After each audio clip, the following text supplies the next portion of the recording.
In 2001, Congress passed the largest piece of education legislation to ever come through the federal government. It received immense bipartisan support and was supposed to improve the nature of our schools. Instead, it left our education system floundering. What you are looking at are PISA test scores. PISA test scores are an international test given to assess students' ability in math, science, and reading. It was in response to these scores that the No Child Left Behind Act was passed in order to help improve the culture of the American school system. What followed the No Child Left Behind Act was the development of the core curriculum, which was established so every student would meet a level of proficiency in math and reading. The Common Core curriculum has since been adopted by almost every state as a way to standardize student curriculum throughout the country. In order to make sure that students are meeting this common curriculum, standardized testing has been implemented almost every year to every student. In response to this, teachers begin teaching to the test in order to meet annual yearly progress, which is tied to funding for almost every school. This annual yearly progress is linked to one of the most important sources of funding for low-performing schools, Title I funding. Schools that receive Title I funding are often in great need of it in order to help meet their student needs. Yet, failure to meet annual yearly progress can result in lost Title I funding. I chose this graphic because I think it best represents the condition of American schools. The loss of this extra funding often results in the firing of extra yet needed specialists in order to help improve these poor performing schools. It is a backward system which punishes school districts which are in great need of their support. The fear of lost funding has put immense pressure on school districts to improve their student scores. Yet as a result, the only thing that begins to get tested is math and reading. Therefore, the only thing that gets taught in classrooms is math and reading, and loss of important other subject matters.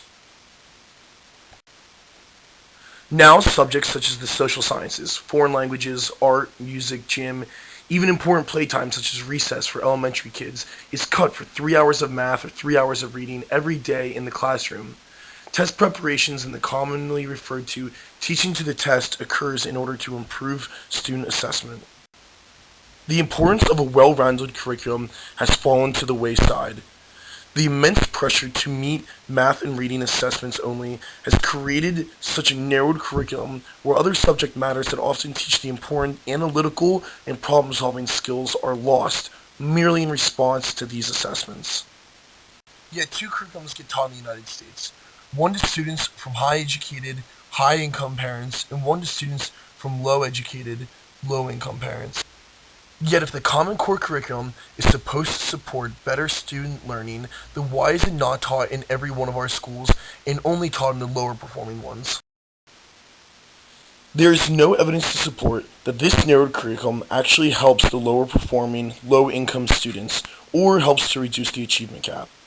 All it does is help to improve the output of student test scores, and as a result, the only school districts that continue to teach it are the ones which are in need of that Title I funding.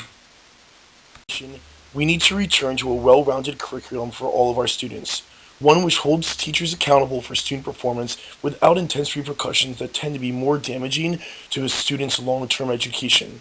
The goal is to reduce the achievement gap, but all that has occurred is a reinforcement of the stratification that already exists. Finland is the world's highest performing school system. Yet unlike the United States, they only test their students in their final year of schooling to make sure they pass a national assessment. They support a well-rounded curriculum which supports student exploration of their own interests, and not one which is based on student output of standardized tests.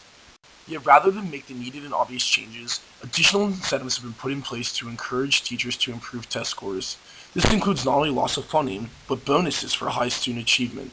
Student output has become the end-all to be-all, and it's no longer the means to which our students are educated, but merely the results on standardized assessment.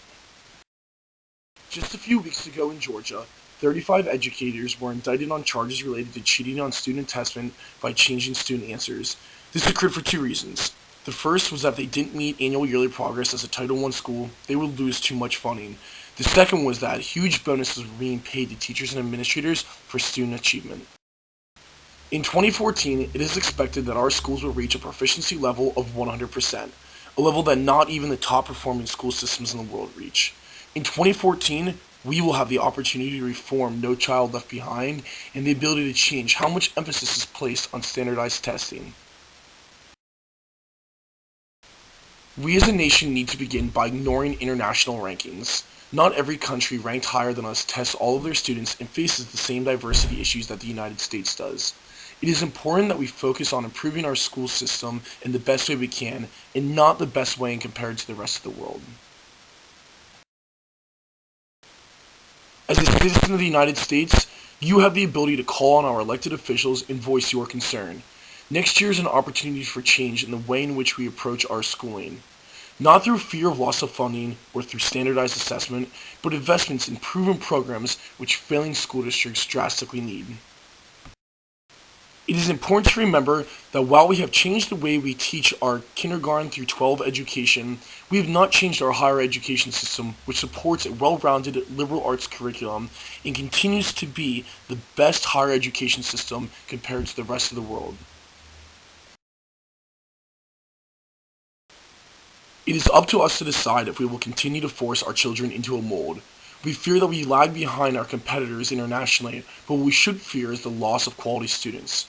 So long as we continue on this path, this generation of students will lose the needed critical and analytical thinking skills that brought our nation to great heights.